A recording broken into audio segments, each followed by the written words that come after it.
Қайырлы күн. Біз бүгін жазға арналған жеңіл салат түрін жасайтын боламыз. Бізге керегі бадыран, жұмыртқа қайнатылған және редиска, көк пияз бен укроп. Барлығын турайтын боламыз қазір. Бадыранды осылай жалпағынан тураймыз.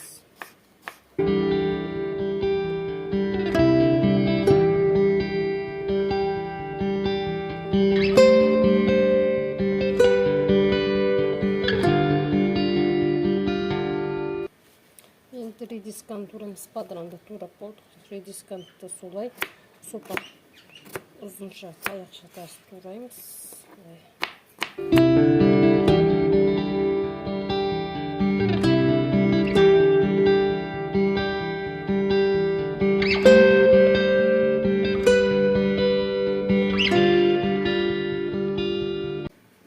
Енді жұмыртқаны тураймыз. Жұмыртқаны да солай соломка қылып турайсыздар былай. Кубик қылып тураса да болады жұмыртқаны. Қалай ыңғайлы солай тураймыз.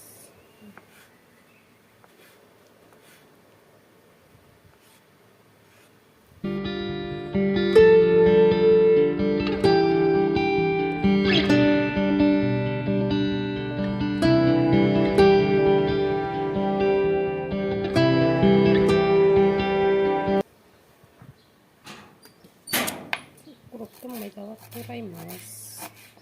Укроп кейінгі қандай не бар, бәрін қоса берсеңіздер болады. Петрушка, менде укроп пен көк пияз бар, екеуін қосам.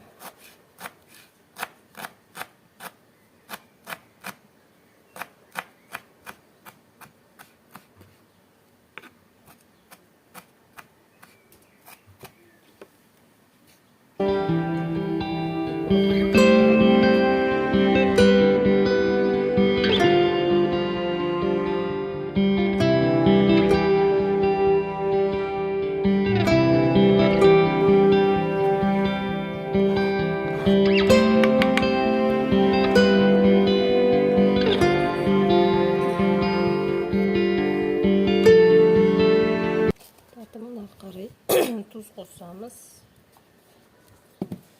Және майонез. Майонез немесе қаймақ қосыңыздар да болады. Екеуін бірін қоса бересіздер. Қайсысы болса да. Менде майонез бар, майонез қосам.